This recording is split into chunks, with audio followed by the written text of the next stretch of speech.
ছয়টা দোয়া এবং জিকির আছে, যেই দোয়া জিকিরগুলো কোরআন হাদিসে বর্ণিত সকল দোয়া জিকিরের খোলাসা, সারমর্ম এবং নির্যাস। এই ছয়টাকে যদি কোনো মুসলমান নিয়মিত আঁকড়ে ধরে, তাহলে কোরআন এবং হাদিসের যত দোয়া এবং জিকির আছে কেমন যেন তার নির্যাসটা নিয়মিত সে আমল করলো। বলবো সেগুলা। এই ছয়টা দোয়া এবং জিকিরের মধ্যে সর্বপ্রথম হলো নবী করিম সাল্লাল্লাহু আলাইহি সাল্লামের প্রতি দুরূদ প্রেরণ করা। নবীজি সাল্লাল্লাহু আলাইহি সাল্লামের প্রতি দুরূদ প্রেরণ করার আমল এরকম আমল, আপনি যদি সারা দিনে শুধুমাত্র নবীজির প্রতি দুরূদ প্রেরণ করার আমলটাই জিকির হিসাবে সবচেয়ে বেশি করেন, দোয়া হিসাবে যদি এটাই আপনি সারাদিন করতে থাকেন, তো আপনার জন্য যথেষ্ট হবে, আল্লাহর কাছে আর কিছু না চাইলেও চলবে। দুরূদ মানে হলো নবীজির জন্য দোয়া করা। ভাই, আল্লাহ তার হাবিবকে রহম করবেন, আপনার আমার দোয়ার দিকে আল্লাহর তাকানোর কোনো ঠেকা আছে? নবীজি কি আমাদের দোয়ার কোনো মুখাপেক্ষী?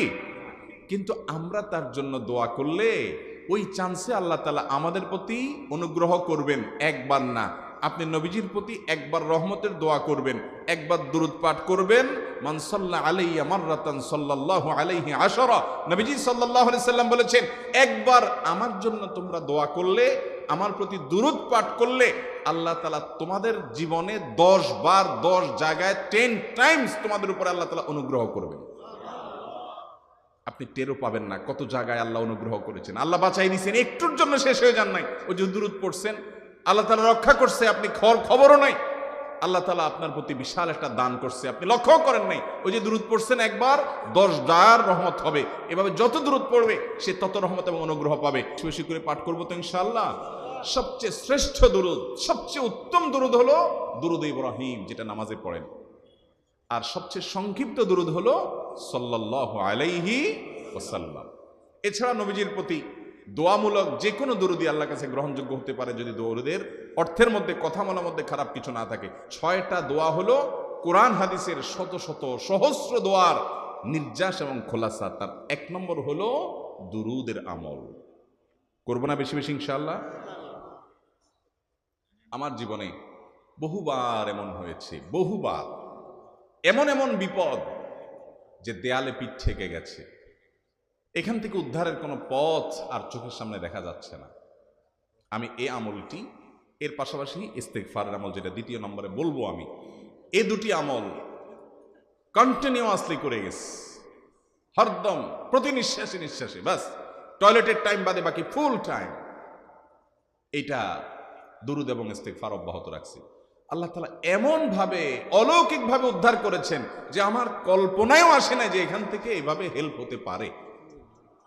ভাইরা আমার অভিজ্ঞতার 2 পয়সার কোনো মূল্য নাই। আমার অভিজ্ঞতা কি আসলো না আসলো, এটাতে কিছু আসা যায় নাই। রহমাতুল লিল আলামিন আল্লাহর রাসূল, আল্লাহর নবী ওয়াদা করেছেন যে আপনার পেরেশানি দূর হবেই হবে ইনশাআল্লাহ। অতএব দুরূদের আমল বেশি বেশি করবো না ইনশাআল্লাহ। নাম্বার 2, ইস্তেগফার। এটাও বেশি বেশি করতে হবে, কারণ ইস্তেগফার সম্পর্কে কোন কোন হাদিসের ভাষ্যের মধ্যে মান লাজিমাল ইস্তেগফার ভাষ্য এসেছে, অর্থাৎ যে ব্যক্তি ইস্তেগফারকে আঁকড়ে ধরবে, এটাকে কন্টিনিউয়াসলি করবে, ইস্তেগফার কখনো ছাড়বে না, সবসময় তার মধ্যে ইস্তেগফার অব্যাহত থাকবে, ওই ব্যক্তিকে আল্লাহ রাব্বুল আলামিন বিভিন্ন পেরেশানি থেকে সারপ্রাইজড হওয়ার মতো এমন এমন পথ বের করে দিবে যে সে চিন্তাও করে নাই। তার পেরেশানি থেকে মুক্তির পথ আল্লাহ তাআলা দেখায় দিবেন। ইস্তেগফার কিভাবে করবেন ভাই? ইস্তেগফার এমন একটা আমল, এটা ছাড়া তো আমাদের উপায় নাই ভাই। ইস্তেগফার আমাদের দুনিয়ার পেরেশানি দূর করবে, আখিরাতের পেরেশানি দূর করবে। রুটি রুজি নাই, চাকরি নাই, ইনকাম নাই, ব্যবসা খারাপ যাচ্ছে, পেরেশানি হচ্ছে, ইস্তেগফার ধরো, কি হবে? 1 নম্বর লাভ হলো আল্লাহ মাফ করে দিবেন গুনাহ। ইউরসিলিস সামা আলাইকুম মিদরারা, যাতে ফসল ভালো হয়, রিজিক ভালো হয়, সেই ব্যবস্থা আল্লাহ করবেন। ওয়ায়ুমদিদুকুম বিআমওয়ালিন ওয়া বানিন, ছেলে মেয়ে হয় না অথবা ভালো ছেলে মেয়ে নাই, আল্লাহ তাআলা নেক সন্তান দিয়ে তোমাকে শক্তিশালী করবেন, সম্পদ দিয়ে শক্তিশালী করবেন। ওয়াজআল লাকুম জান্নাতি ওয়াজআল লাকুম আনহারা, আল্লাহ তাআলা প্রসবন দিবেন, ফসল দিবেন, বরকত দিবেন রুজিতে। কিসের মাধ্যমে? ইস্তেগফার দেন। ভাইরা আমার, ইস্তেগফার সকল সমস্যার সমাধান। ইস্তেগফারের ভিতরে সবচেয়ে শ্রেষ্ঠ ইস্তেগফার হলো সাইয়্যিদুল ইস্তেগফার। সাইয়্যিদুল ইস্তেগফারটা যদি মুখস্থ না পারেন, অন্তত লিখিত ভার্সনটা পড়েন। সাইয়্যিদুল ইস্তিগফারের যে অর্থ, এটার যে মর্ম বড় হৃদয়গ্রাহী ভাই, বড় মর্মস্পর্শী। ইমানদার এটার অর্থের দিকে তাকায় যদি পড়ে তো তার অন্তর না গলে পারে না। ভাইরা আমার, অর্থের দিকে লক্ষ্য করে করে মর্মটা বুঝে বুঝে একটু সাইয়্যিদুল ইস্তিগফার পড়েন। লেখা দেখে দেখে পড়েন, ইউটিউব থেকে দেখে দেখে পড়েন, কিন্তু পড়েন। এটা হলো বড় ইস্তিগফার। এত বড় ইস্তিগফার পড়তে পারেন না, কোনো পেরেশানি নেই, কোনো অসুবিধা নেই। সবচেয়ে ছোট ইস্তিগফার হলো আস্তাগফিরুল্লাহ, আস্তাগফিরুল্লাহ, আস্তাগফিরুল্লাহ। আল্লাহ আপনার কাছে ক্ষমা চাই, কত ভুল হয়ে যায়, কত অন্যায় হয়ে যায়। ভাইরা আমার, এটা হলো রিমুভার। ভুল করে কিছু লিখছেন, রিমুভ করে ফেলছেন, শেষ হয়ে গেছে। আপনি ঘন ঘন ইস্তিগফার পড়তে থাকেন, অগণিত ভুল হয়, অগণিত ত্রুটি হয়, বারবার ইস্তিগফার এগুলোকে সবগুলোকে শেষ করে দেয়। ভাইরা আমার, নিরাপত্তা এনে দেয়। আল্লাহ কোরআনে কারিমে বলেছেন যে আপনার রব আপনার কওমের প্রতি আযাব নাজিল করবেন না যদি আপনি থাকেন। আর যদি তারা ইস্তিগফারে রত রাখে তাহলে গণ আযাব আল্লাহর পক্ষ থেকে আসবে। আরেকটা ইস্তিগফার হাদিসে বর্ণিত, আস্তাগফিরুল্লাহাল্লাযী লা ইলাহা ইল্লা হুয়াল হাইয়ুল কাইয়্যুম ওয়া আতুবু ইলাইহি ওয়া লা হাওলা ওয়া লা কুওয়াতা ইল্লা বিল্লাহ। এটাও ইস্তিগফার।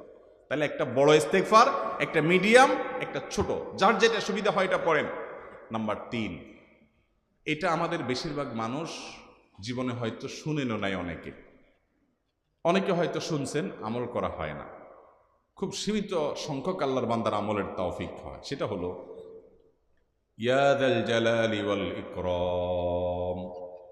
এটা একটা জিকির, আল্লাহ তাআলাকে ডাকা, আহ্বান করা, এটাই জিকির। ইয়া যাল জালালি ওয়াল ইকরাম। নবী করিম সাল্লাল্লাহু আলাইহি সাল্লাম বলেছেন, আলিযু বিয়া যাল জালালি ওয়াল ইকরাম। তোমরা ইয়া যাল জালালি ওয়াল ইকরাম এটাকে আঁকড়ে ধরো, এটাকে নিয়মিত করো, বেশি বেশি করে বলতে থাকো এটাকে সব সময় এটাকে মুদাওয়ামাতের সাথে কন্টিনিউয়াসলি এটা বলতে থাকো, ইয়া যাল জালালি ওয়াল ইকরাম। অনেক উলামায়ে কেরাম, মুহাদ্দিসিন ইকরাম ইয়া যাল জালালি ওয়াল ইকরাম কেন নবীজি এত বেশি বলতে বলেছেন, এটার মাধ্যমে আমাদের লাভটা কি, এর ব্যাখ্যা করতে গিয়ে বলেছেন ইয়া যাল জালাল মানে হলো হে মহান মহান বড়ত্বের অধিকারী, হে জালালের অধিকারী, হে জালাল। ওয়াল ইকরাম, হে দানশীল। তাহলে প্রথম বাক্যে আল্লাহর বড়ত্বের কথা স্বীকৃতি দিয়ে প্রশংসা করা হয়, আর দ্বিতীয় বাক্যে হে দানশীল বলে আল্লাহ তাআলার কাছ থেকে চাওয়া হয় যে আপনি যেহেতু দানশীল এবং আপনি যদি মহান, অতএব আপনি আমাকে দান করেন। এটা ডাকলেই, আল্লাহকে এই বলে ডাকলেই চাওয়া হয়ে যায়। এই জন্য বেশি বেশি করে ইয়া যাল জালালি ওয়াল ইকরাম পড়তে হবে। তার 4 নম্বর হলো লা হাওলা ওয়ালা কুওয়াতা ইল্লা বিল্লাহ। লা হাওলা ওয়ালা কুওয়াতা ইল্লা বিল্লাহ। লা হাওলা ওয়ালা কুওয়াতা ইল্লা বিল্লাহ, এটা হলো সারেন্ডার করা, আল্লাহর কাছে সারেন্ডার করা, আত্মসমর্পণ করা। মানে আল্লাহ ছাড়া কোনো ভালো কাজ করার ক্ষমতা কারণ নাই, করার তৌফিক দেওয়ার ক্ষমতা কারণ নাই, আর পাপ থেকে বাঁচানোরও ক্ষমতা কারণ নাই। এই জন্য আমি কেমন যেন আল্লাহর কাছে সারেন্ডার করছেন। লা হাওলা ওয়ালা কুওয়াতা ইল্লা বিল্লাহ। কোন অবস্থা, কোন সামর্থ্য, এগুলো কারোর কাছে নাই, শুধুমাত্র কার কাছে আছে?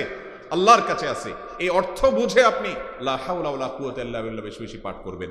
নবী করিম সাল্লাল্লাহু আলাইহি সাল্লাম বলেছেন, তোমাদেরকে কি আমি জান্নাতের একটা ভান্ডারের খবর দিব, যেটা জান্নাতের ভান্ডার, সওয়াব টওয়াব না, সাধারণ অল্প স্বল্প সওয়াব না, পুরো জান্নাতের ভান্ডারের সন্ধান দিয়ে দিব।